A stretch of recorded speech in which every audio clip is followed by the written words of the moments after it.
Mélo et on se retrouve pour une comparaison d'un roman qui était dans le clip 2021. Donc il s'agit de Un long voyage de Claire Duvivier. Malheureusement il n'est pas passé dans les 25 je crois et bon bah encore moins dans les finalistes. Il nous tentait beaucoup, dès le début on l'a remarqué parce qu'il avait l'air un peu spécial et en même temps on en avait un peu peur, donc on a fini par le lire toutes les deux. Et au final, ce fut une plutôt très bonne surprise. Dans cette histoire, on va suivre un jeune garçon qui s'appelle Lies, qui est originaire d'un archipel.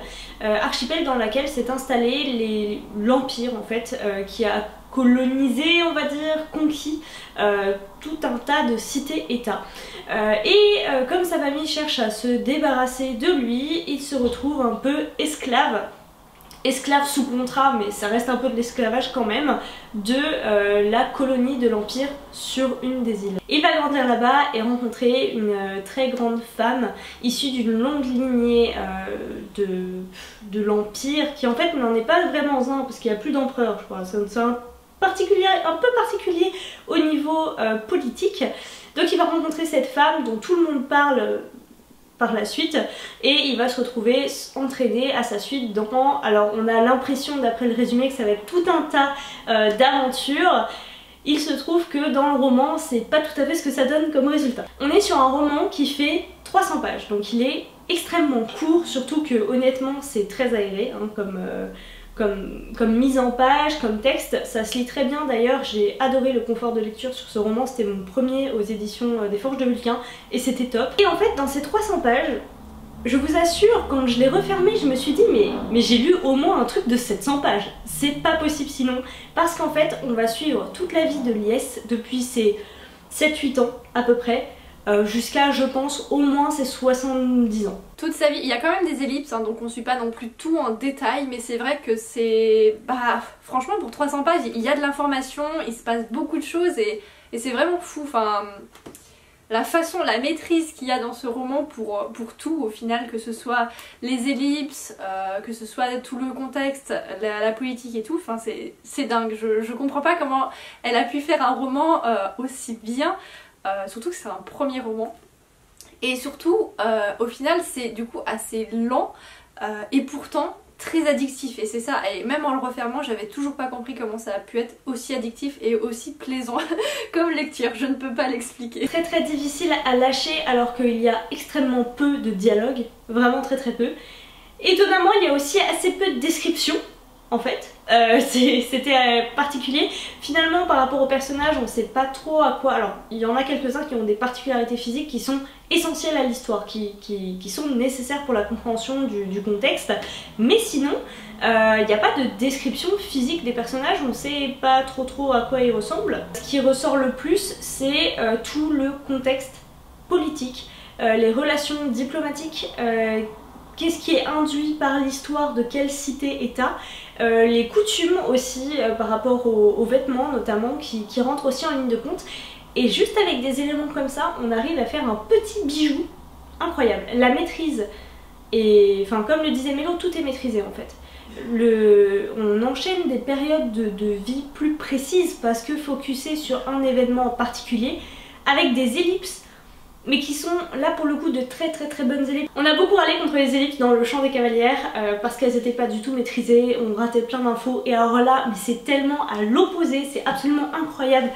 Il y a des grosses ellipses mais à chaque fois en quelques lignes tellement bien agencées on arrive à retrouver toute l'information. Clairement en fait quand j'ai lu ce roman et que je l'ai refermé, je me suis dit mais en fait c'est ce que j'attendais pour Le Chant des Cavalières, c'est quelque chose dans ce style là et c'est quelque chose qu'on n'a pas eu, donc c'est vraiment dommage.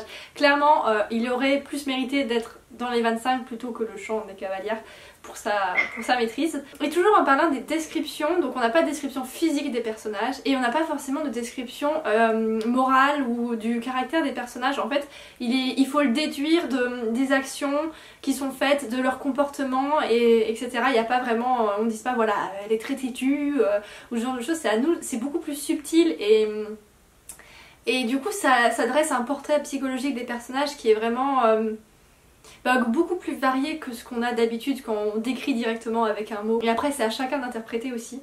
Ça j'ai trouvé vraiment pas mal et ça m'a pas du tout dérangé qu'il n'y ait pas de description physique. Contrairement à ce que j'aurais pu penser quand j'étais ado, je me serais lancée dans un livre en sachant qu'il n'y aurait pas de description des personnages il y a quelques années et je me serais dit ah c'est dommage, enfin voilà. Et en fait c'est pas du tout gênant parce que là vraiment bah encore une fois tout est maîtrisé quoi. Maîtrise et subtilité, je pense que c'est vraiment les deux maîtres mots par rapport à ce roman. Moi j'ai vu deux parties dans ce roman. Une première partie qui est vraiment la mise en place du contexte. Que ce soit donc la tendre enfance de Lies pour bien comprendre justement son portrait psychologique on va dire, sa rencontre avec Malvina pour bien comprendre le lien qui les unit.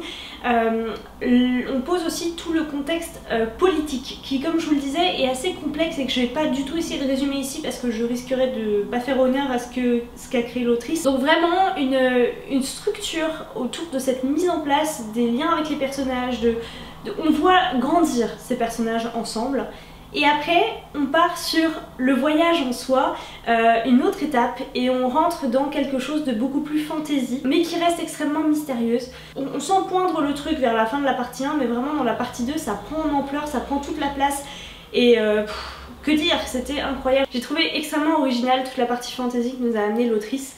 Je ne pense pas avoir déjà lu ça quelque part, en tout cas la façon dont c'était amené. J'ai rien à redire de plus, voilà, c'était exceptionnel et tellement étonnant, enfin étonnant dans le sens où je m'attendais pas à autant aimer, voilà j'avais vraiment peur que le côté contemplatif, le côté un peu lent, le côté pas de dialogue, enfin voilà, il n'y a pas de dialogue mais en même temps du coup avant de le lire, je m'attendais à ce qu'il y ait beaucoup de descriptions des paysages et bah, je sais pas, des descriptions inutiles qui me lassent un peu d'habitude. Et en fait, pas du tout, il n'y a même pas forcément beaucoup de descriptions visuelles. Donc c'est fou, je sais pas avec quoi elle a rempli les 300 pages. Mais voilà, je sais pas comment expliquer. La plume est super intéressante, je dirais. J'utiliserai le mot intéressante. Alors déjà c'est une plume comme tout le reste du roman que je qualifierais de riche.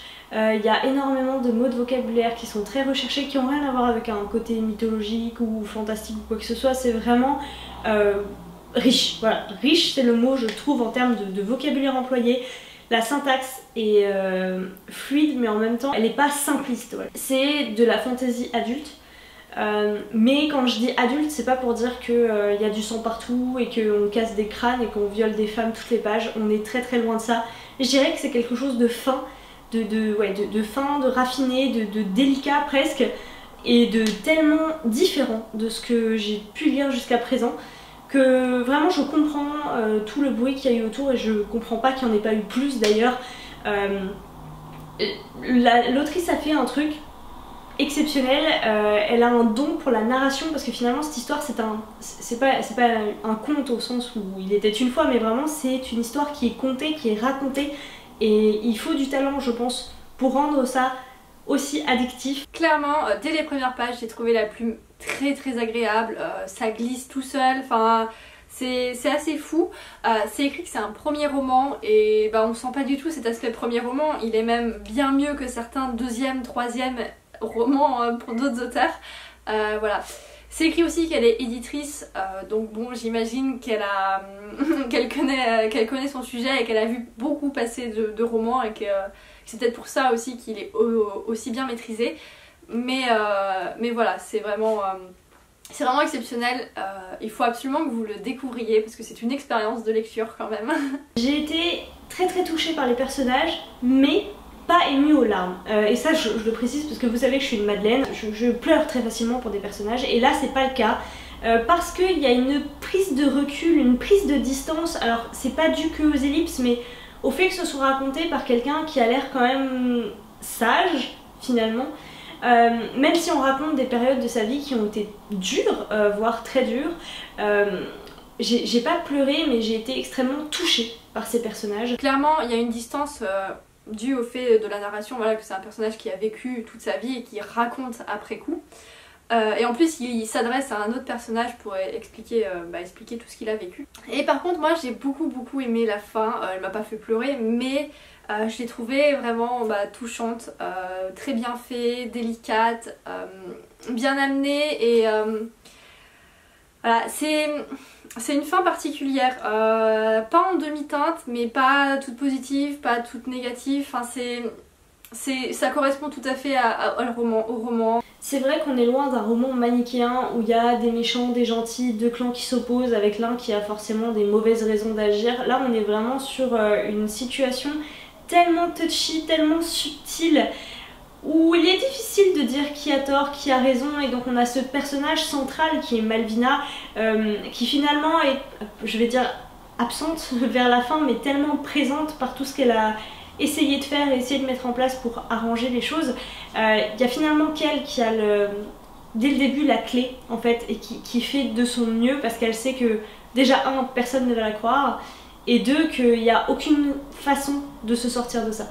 J'ai adoré ce personnage d'ailleurs de Malvina, je l'ai trouvé mais tellement riche, tellement complexe, et de par ses actions, comme le disait Mélo, on a un personnage qui est mais brillant. Voilà, c'est vraiment une femme brillante et un leader né mais qui n'en profite pas, qui fait tellement de choses. Enfin vraiment je l'ai trouvée extrêmement inspirante comme femme. Et voilà. Je vais pas vous parler de la partie fantasy en fait parce que ça vous gâcherait la surprise, et c'est tellement bien amené et tellement ouf en fait que de toute façon ce serait vraiment gâché de vous en dire plus. Mais ça vaut tellement le coup de le découvrir. Ne râlez pas, enfin si vous êtes contre les histoires qui prennent leur temps, n'y allez pas parce que vous risqueriez d'être déçus et ce serait dommage. Mais il vaut le coup. Quoique, parce qu'au final, comme on est vraiment bien rentré, on rentre bien dedans, il y a du mystère quand même, ça prend pas tellement son temps, et même si on a un peu du mal avec ça, je pense que ça peut valoir le coup de tenter. Le mystère il arrive vers la moitié quoi, vers 150 pages, là il y a le mystère, ça veut quand même dire qu'on a toute une première partie qui est super intéressante, super riche et tout ce qu'on vous a déjà dit, mais qui reste de l'introduction en fait, de la mise en place. Ouais, mais je l'ai pas ressenti comme une introduction vu comme ça avait été tellement bien amené que je pense qu'il faut quand même tenter, surtout que c'est pas très long, donc ça faut essayer. Bon, en tout cas je peux comprendre qu'il plaise pas à tout le monde, voilà, je vais pas vous le vendre en disant que vous allez surkiffer et que c'est absolument certain que vous allez adorer. Je pense qu'il faut se laisser porter et c'est sûr qu'il faut lui laisser sa chance. Moi je l'ai trouvé absolument incroyable et c'est sûr et certain que je me pencherai sur ce que fera l'auteur à l'avenir. Je sais qu'elle a déjà lancé avec son compagnon une double trilogie dans la même maison d'édition, le tome 1 est déjà paru. Alors c'est pas elle qui l'a écrite du coup, mais il est déjà paru et s'appelle La Tour de Garde. J'essaierai de vous mettre la couve quelque part et vraiment j'ai eu quelques premiers retours et pareil, il paraît que c'est super original et vraiment je vais me pencher sur la question. Clairement, certainement moi aussi, ce fut une belle découverte, certainement un coup de cœur. Comme on l'a déjà dit, il y a 3 mots qui décrivent ce roman: maîtrise, richesse et subtilité. Et voilà, il vaut le détour, c'est une belle expérience, un beau voyage. Ah oui d'ailleurs, même si le titre dit un long voyage, pour moi c'est pas un voyage de A à Z, enfin voilà, il y a une petite partie changement de lieu, traversée, voyage, mais voilà, c'est pas vraiment le thème principal au final. En fait je pense que le mot voyage réfère plus à la vie du narrateur qui là pour le coup traverse un certain nombre d'états dans sa vie, de niveaux de responsabilité dans sa vie. Il va changer de nation à plusieurs reprises, donc voilà, je pense que ça fait plus référence à ça. Et il y a aussi tout un aspect lié au temps en fait, je vais pas vous en dire plus, mais long dans l'étalement de sa durée, voyage, voilà. Sur ce, je pense qu'on a tout dit, vraiment gros coup de cœur, on vous le conseille. N'hésitez pas à nous dire si vous l'avez lu, ce que vous en avez pensé, est-ce que vous faites partie des gens qui ont adoré ou des gens qui du coup restent un petit peu plus mitigés vu que c'est un roman assez spécial. On a très envie d'en débattre avec vous dans les commentaires et en attendant une prochaine vidéo, on vous souhaite de très bonnes lectures.